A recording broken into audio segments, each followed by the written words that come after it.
രൂക്ഷമായ ആഭ്യന്തര സംഘർഷം തുടരുന്ന സിറിയയിൽ പൊതു തെരഞ്ഞെടുപ്പ് നടത്താൻ തീരുമാനം. 210 അംഗ പാർലമെന്റിലേക്ക് 1/3 സീറ്റുകളിൽ പ്രസിഡന്റ് അഹമ്മദ് അൽ ഷറ അംഗങ്ങളെ നോമിനേറ്റ് ചെയ്യും.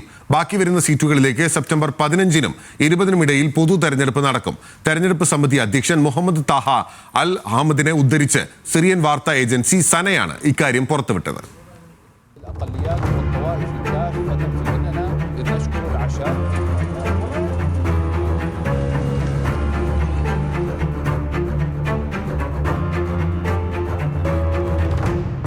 അസദ് കുടുംബം 4 പതിറ്റാണ്ട് ഭരിച്ച സിറിയയിൽ കഴിഞ്ഞ ജനുവരിയിലാണ് അബു മുഹമ്മദ് അൽ ജൊലാനി എന്ന അൽ ഷറായുടെ നേതൃത്വത്തിൽ ഹയാത്ത് തെഹ്രീർ അൽ ഷാം ഭരണം പിടിച്ചത്. ഭരണം പിടിച്ച അൽ ഷറ എല്ലാ വിഭാഗങ്ങളെയും സംരക്ഷിക്കുമെന്ന് പ്രഖ്യാപിച്ചു. പക്ഷേ മുസ്ലിം ഉപവിഭാഗമായ ഡ്രൂസുകൾക്കും അലവികൾക്കുമെതിരെ തെഹ്രീർ അൽ ഷാം അനുകൂലികൾ ആക്രമണം നടത്തി.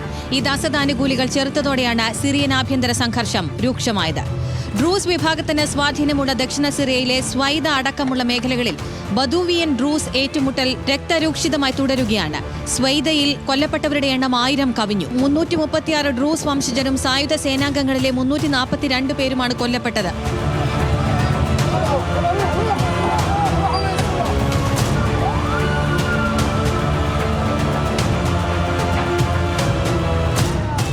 ആയുധധാരികളായ ബദുവിൻ വംശജരും ഡ്രൂസ് ഗോത്രവും തമ്മിലുള്ള ഏറ്റുമുട്ടലിനിടെ സൈന്യം ഡ്രൂസ് സിവിലിയന്മാരെ വധിക്കുകയും വീടുകൾ കത്തിക്കുകയും കൊള്ളയടിക്കുകയും ചെയ്തതും സംഘർഷം വർദ്ധിപ്പിച്ചു. യുദ്ധം അവസാനിപ്പിക്കാൻ ഇടപെട്ട സിറിയൻ സേന പക്ഷം ചേർന്നുവെന്നും വിമർശനമുണ്ട്. ഡ്രൂസുകളെ അനുകൂലിച്ച് സിറിയൻ സൈന്യത്തിന് നേരെ ഇസ്രയേലും ആക്രമണം നടത്തിയിരുന്നു. അതിനിടെയാണ് ഇപ്പോൾ പൊതു തെരഞ്ഞെടുപ്പ് പ്രഖ്യാപിച്ചിരിക്കുന്നത്.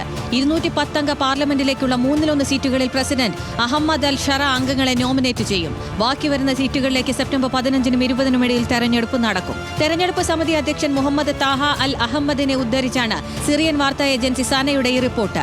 അൽ ഷറ സർക്കാർ ഒപ്പുവച്ച ഇസ്ലാമിക ഭരണഘടന പ്രകാരമാണ് പൊതു തെരഞ്ഞെടുപ്പ് വരെ ഭരണം നടക്കുക. സ്ത്രീ അവകാശം ഉറപ്പുവരുത്തുമെന്നാണ് സർക്കാർ അവകാശപ്പെടുന്നത്. കിഴക്കൻ സിറിയയിലെ ആക്രമണങ്ങളിൽ ആശങ്കയും സർക്കാർ പ്രകടിപ്പിച്ചിരുന്നു. സെപ്റ്റംബറോടെ കൂടുതൽ സമാധാന നീക്കങ്ങൾ ഡമാസ്കസിൽ നിന്ന് വരുമെന്ന പ്രതീക്ഷയ്ക്ക് നാമ്പ് മുളച്ചിരിക്കുന്നു പൊതു തെരഞ്ഞെടുപ്പ് പ്രഖ്യാപനത്തോടെ. International desk, news Malayalam.